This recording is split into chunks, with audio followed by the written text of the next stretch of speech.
here we are in Marion County. What's the home place we were at? Louie and Bess Crosswhite. Louie and Bess Betsy Crosswhite. Listen, you'll be old one of these days. Yeah, You won't be able to understand anything. I know. I'm Don Crosswhite, I think, and this is Eddy Farmer from Lead Hill, and we're down by Blackwell Springs here at Louie and Bess Crosswhite's home place, and Louie was my cousin, of course, and I heard my dad talk about them all my life, I guess. Yeah. And so we're just here today. We've been filming the Blackwell Springs, and of course he's done kind of a little documentary on Blackwell Springs. We're going to tell a couple of stories today. He's full of stories. Now I don't mean I don't mean he's a liar. I mean he just tells stories, you know, about Lead Hill. And so Eddie's good to be with you again. Share with us today. All right. Right where we're sitting here in front of Louie and Bess Crosswhite's on the porch in May the 7th in 1961. Harrison flooded, and there was about 3 foot of water in this house right behind us, and they had to come get them in a boat to get them out of the house. But that's the only time I can ever remember it getting that deep. I've seen it run around this house, but I hadn't seen it up in the house since then. But this creek right here, all this water out of this Blackwell Springs feeds this creek right here, and about 3/4 of a mile down here is what they call the Henderson Hole. And every Sunday evening after church, everybody would bring lunches and bring quilts and blankets, and they had a big flat rock down there on the west side, and on the east side, they had a big cedar tree that leaned out over the Henderson Hole, had a rope on it, swing, everybody swing out and drop off in there. But they would be, I'm not talking about 15 or 20, they'd be 30 or 40 people down there on Sunday afternoon. And the time the water got out of this spring and got that forward, it's a little bit warmer than what it is in the spring, but not much. It'd be pretty chilly. But now you used it at times for baptizings too. Oh yes, there's a lot of baptizings held there at the Henderson Hole. About every church around Lead Hill held it there. Yeah, I heard a lot of woos. A lot of shouting. When they come out of there. Right, when they come up. When they hit that water. Yes, sir. So, no, I was going to tell about a hog drive that my grandfather, Basco farmer, and my dad made when my dad was young, and they, all the neighbors, they got their fat. Your dad's name was Ed Farmer too, is that right? No, my dad's Ray.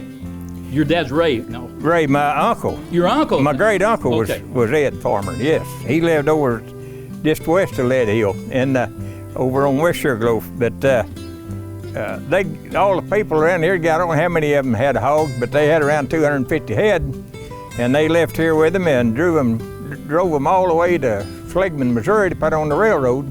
They had to go through Eureka Springs, but my dad, he was riding with a guy that had what they call the water wagon. It's a big wooden deal that they haul water in. They had to keep water to the hogs.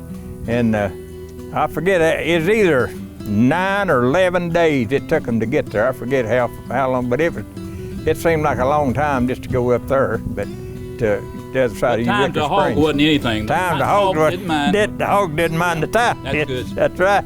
So, but he said that was quite a drive, and they put them on the train. Either all of them took them to Kansas City or St. Louis. I forget where they went, but that's where they took the hogs to. And but then my grandfather, he also bought steers and stuff, and him and Jess Weaver, they headed south toward Little Rock. They went all the way to Conway, but they was buying steers on the way down, and then when they got there the next day, they got up and started back. They was gathering them up and driving them, and they were supposed to get back to a guy's house. I think it was at Leslie, maybe Clinton or Leslie. They were supposed to get to, and they drove.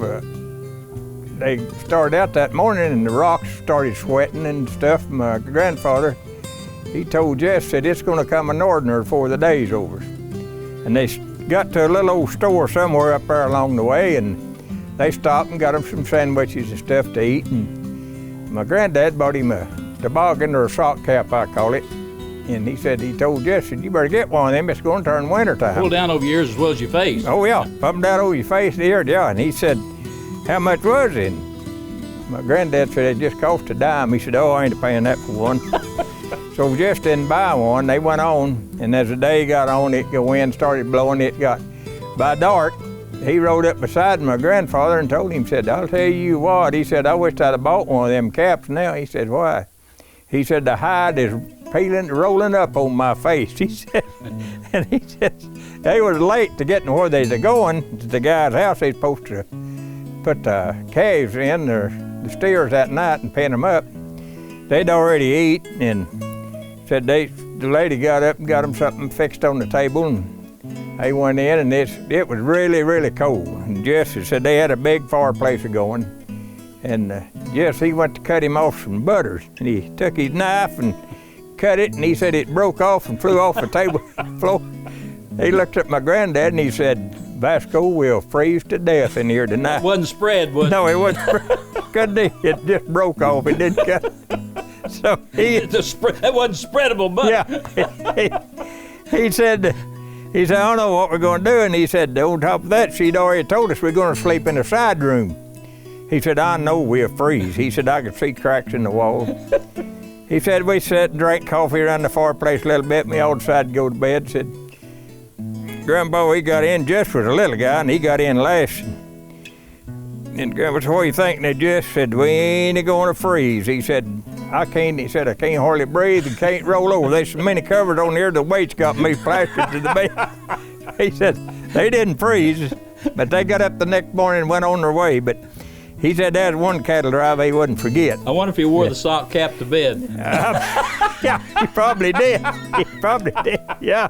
Because they was afraid they was going to get cold anyway. Yeah. So. I believe I'd have slept in that 10-cent slot. That's right. I slept. Yes, I would. But no, and another one, there's View Farmer, which is a cousin of mine. He'd been across over in the Missouri, and he's coming back to there used to be a ferry down where the Lady old boat dock is now.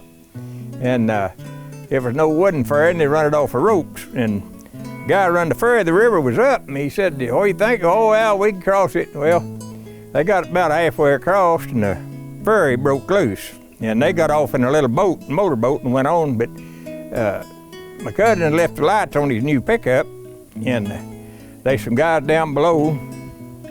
He'd been down there running trot lines and stuff, and they seen that thing coming down the river and them two big lights. It scared them. They took off running. They didn't know what it was.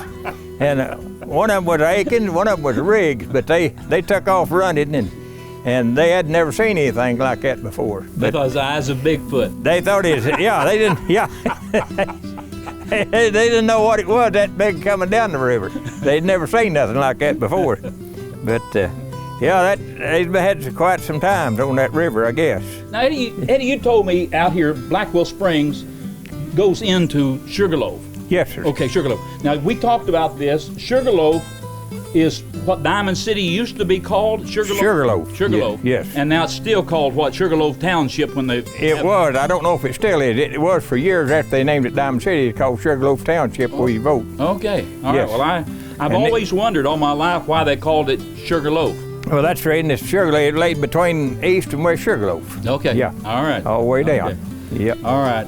Well, it's been good to be here today. What a wonderful time to laugh and to enjoy one of those fellowship and to look around and see God's canvas in before us.